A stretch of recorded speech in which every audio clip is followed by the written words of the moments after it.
நாட்டையே உலுக்கி கொண்டிருக்கும் ரெதன்யாவின் தற்கொலை சம்பவம் பாத்தீங்கன்னா பெரும் அதிர்ச்சியும் பரபரப்பையும் ஏற்படுத்திட்டு இருக்கு. பாத்ரூம் செல்லும் போது கூட விட மாட்டாங்க.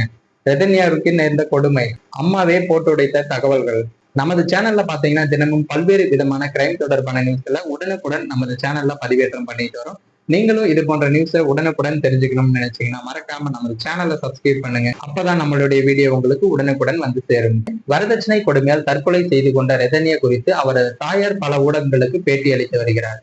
தனது மகள் கடுமையாக கொடுமைப்படுத்தியதாகவும் உடல் ரீதியாக கடுமையான பாதிப்புகளுக்கும் உள்ளாகி இருக்காங்க என்று அவர் கூறியிருக்காங்க. ரெதன்யாவின் தாயார் சில ஊடகங்களுக்கு அளித்த பேட்டியில், என் மகள் குளியலறைக்கு செல்லும் போது கூட கவின் தனியாக விடமாட்டார், கூடவே செல்வார், உள்ளே சென்று பின்னால் நின்று பார்ப்பாராம். நீங்கள் இப்படி செய்யக்கூடாது என்று சொன்னாலும் கேட்க மாட்டாராம் என தெரிவிச்சிருக்காங்க. மேலும், எனக்கு கூச்சமாக இருக்கிறது, இப்படி செய்யாதீங்க, நாம் காதலித்து திருமணம் செய்யவில்லை, வீட்டில் பார்த்து முடிவு செய்து திருமணம், அதனால் எல்லாவற்றிற்கும் கொஞ்சம் நேரம் கொடுங்கள் என்று சொன்னாலும் கூட அவர் கேட்க மாட்டாராம். பலமுறை கெஞ்சியும் அவர் பின்தொடர்ந்து அத்துமீறியதாக என் மகள் என்னிடம் தெரிவிச்சிருக்காங்க என்று ரெதன்யாவின் தாயார் கூறியிருக்காங்க. ரெதன்யாவிற்கும் கவினுக்கும் கடந்த 2025 ஏப்ரல் 11 திருமணம் நடைபெற்றது. ரெதன்யாவின் பெற்றோர் 300 சவரன் நகை மற்றும் 70 லட்சம் ரூபாய் மதிப்பிலான வோல்வோ சொகுசு கார் ஆகியவற்றை வரதட்சணையாகவும் கொடுத்திருக்காங்க. திருமணமான முதல் 2 வாரங்கள் அமைதியாக இருந்ததாகவும் 3வது வாரத்திலிருந்து வாக்குவாதங்கள் தொடங்கியதாகவும் பெண்ணின் அப்பா அண்ணாதுரை தெரிவிச்சிருக்காரு.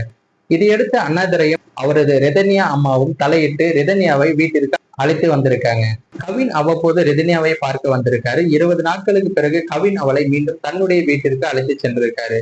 ஜூன் 22 கவின் ரெதன்யாவை அவரது பெற்றோரின் வீட்டிற்கு அழைத்து வந்தபோது ரெதன்யா சோகமாகவும் மன அமைதி இழந்தும் காணப்பட்டார். அப்போது எங்களுக்குள் எந்த சண்டையும் இல்லை என்றும் நான் எனது பெற்றோர் வீட்டில் தங்க விரும்புவதாகவும் கணவன் கவினிடம் ரெதன்யா கூறியிருக்காங்க. இந்த நிலையில் தான் ஜூன் 28 காலை 9:30 மணி அளவில் ரெதன்யா தனது அப்பாவிற்கு காதில் முண்டியம்பாளையம் கோயிலுக்கு சென்றுள்ளார். பிற்பகல் 1 மணி அளவில் ரெதன்யாவின் தொலைபேசியிலிருந்து அவரது தாய்க்கு ஒரு அழைப்பு வந்துள்ளது. அதில் ரெதன்யாவின் கார் சாலையில் கண்டுபிடிக்கப்பட்டதாகவும் ஓட்டுநர் இருக்கையில் ரெதன்யா மயக்க நிலையில் இருப்பதாகவும் தெரிவிக்கப்பட்டது. அண்ணாதுரை உடனடியாக சம்பவ இடத்திற்கு விரைந்து சென்றிருக்காங்க. அங்கு அவரது மகள் எந்தவித அசைவுமின்றி இருந்திருக்காங்க. உடனடியாக அவர் அவினாசி அரசு மருத்துவமனைக்கு கொண்டு செல்லப்பட்டிருக்காங்க. ஆனால் அங்கு ரெதன்யா ஏற்கனவே இறந்து விட்டதாக மருத்துவர்கள் தெரிவிச்சிருக்காங்க.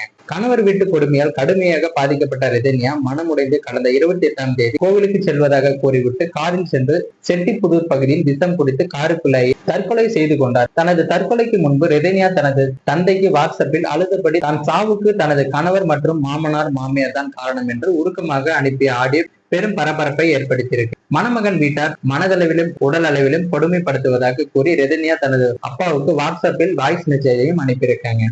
மரணத்திற்கு முன்பு ரெதன்யா தனது அப்பாவிற்கு அனுப்பிய பல ஆடியோக்கள் இணையம் முழுக்க வைரலாகி வருகிறது. தனது கணவர் குடும்பத்தினர் தன்னை எப்படியெல்லாம் கொடுமைப்படுத்தினார்கள் என்று ரெதன்யா அனுப்பிய ஆடியோக்கள் பெரிய அளவில் பரபரப்பை ஏற்படுத்தியது. இந்த சம்பவம் பாத்தீங்கன்னா இப்போ நாட்டு மக்களிடையே பெரும் பரபரப்பையும் சர்ச்சையும் ஏற்படுத்திட்டு வந்துட்டு இருக்கு. மேலும் இது போன்ற வீடியோக்களை உடனுக்குடன் காண நினைத்தால் மறக்காம நம்ம சேனலை சப்ஸ்கிரைப் பண்ணுங்க. நம்ம போடக்கூடிய வீடியோ பிடிச்சிருந்தா மற்றவங்களுக்கும் ஷேர் பண்ணுங்க.